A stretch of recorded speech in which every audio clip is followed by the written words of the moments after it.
నమస్కారం. ఈ ఎక్స్ప్లెయినర్కి స్వాగతం. ఈరోజు మనం మాట్లాడుకోబోయేది మామూలు వ్యక్తి గురించి కాదు.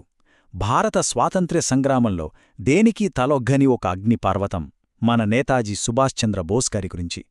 ఆయన జీవితం కేవలం ఒక చరిత్ర కాదు, ఎప్పటికీ రక్తాన్ని మరిగించే ఒక అద్భుతమైన స్ఫూర్తి.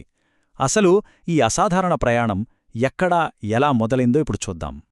ఒక్కసారి ఈ టైంలైన్ గమనించండి. కటక్లో మొదలైన చిన్ననాటి జీవితం, లండన్లో ఐసీఎస్ చదువు, తిరిగి ఇండియాకి రావడం, అక్కడ్నుండి సాహసోపేతంగా జర్మనీకి తప్పించుకోవడం, చివరగా సింగపూర్లో ఐఎన్ఏ పగ్గాలు చేపట్టడం. ఒకే ఒక్క లక్ష్యం కోసం వివిధ దేశాలు, ఖండాలను దాటి ఆయన చేసిన ఈ సుదీర్ఘ ప్రయాణం నిజంగా మనల్ని ఆశ్చర్యపరుస్తుంది కదూ.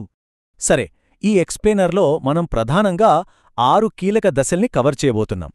ఆయన బాల్యం, ఐసీఎస్ ఉద్యోగ తిరస్కరణ, గాంధీజీతో వచ్చిన సైద్ధాంతిక విభేదాలు, ఆ గ్రేట్ ఎస్కేప్, ఆజాద్ హింద్ ఫౌజ్ నాయకత్వం మరియు ఆయన వదిలివెళ్లిన జాతీయ వారసత్వం.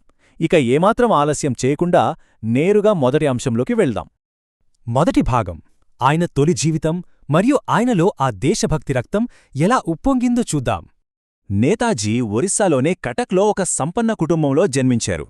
కాని మీకు తెలుసా, చిన్నతనం నుండే ఆయనలో దేశభక్తి భావాలు చాలా బలంగా నాటుకుపోయాయి. కటక్లో పడిన ఈ తొలిబీజమే భవిష్యత్తులో బ్రిటిష్ సామ్రాజ్యవాదానికి వ్యతిరేకంగా ఆయన చేసిన పోరాటానికి ఒక దృఢమైన పునాదిగా మారింది. రెండవ భాగం ఆయన జీవితంలో తీసుకున్న ఒక అతిపెద్ద నిర్ణయం, బ్రిటిష్ ఐసీఎస్ ఉద్యోగాన్ని తిరస్కరించడం. ఇది నిజంగా అద్భుతం. తండ్రి కోరిక మేరకు లండన్ వెళ్లి అప్పట్లో అత్యంత కష్టమైన, ప్రతిష్ఠాత్మకమైన ఐసీఎస్ పరీక్షను ఆయన చాలా ఈజీగా పాసయ్యారు. కానీ తన దేశాన్ని బానిసత్వంలో ఉంచిన బ్రిటిష్ ప్రభుత్వానికి సేవ చేయటం ఆయనకు ఏమాత్రం ఇష్టంలేదు. అందుకే ఆ గొప్ప ఉద్యోగాన్ని, విలాసవంతమైన జీవితాన్ని నిర్మోహమాటంగా పక్కన పెట్టేశారు. ఎలాంటి భద్రత లేని స్వాతంత్ర్య ఉద్యమంలోకి దూకడానికి అలాంటి జీవితాన్ని వదులుకోవటం సాధారణమైన విషయం కాదుగదా.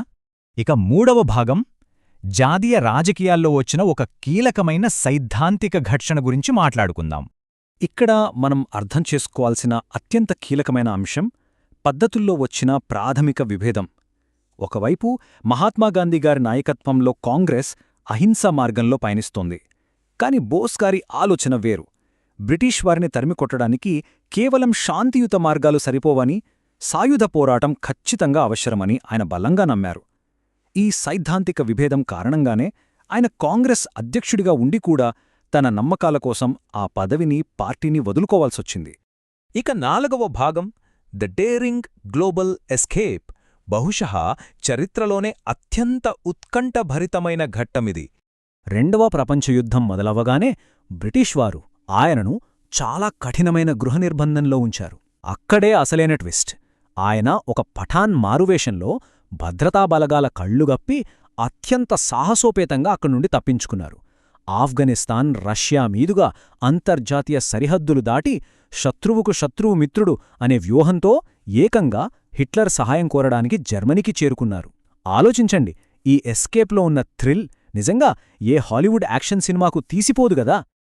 ఐదవ భాగం ఆజాద్ హింద్ ఫౌజ్, అంటే మన ఐఎన్ఏ నాయకత్వం. జర్మనీ నుండి తూర్పు దేశాలకు ఆ ప్రమాదకరమైన ప్రయాణం చేసి ఆయన జపాన్ చేరుకున్నారు.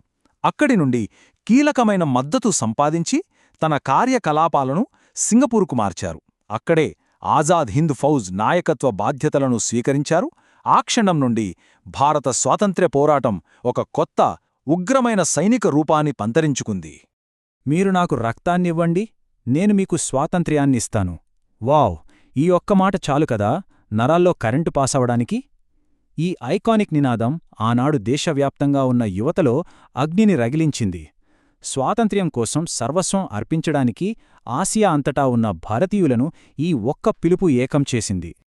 ఇక చివరి భాగం మన 6వ సెక్షన్, నేతాజీ వదిలివెళ్లిన ఒక శాశ్వతమైన జాతీయ వారసత్వం.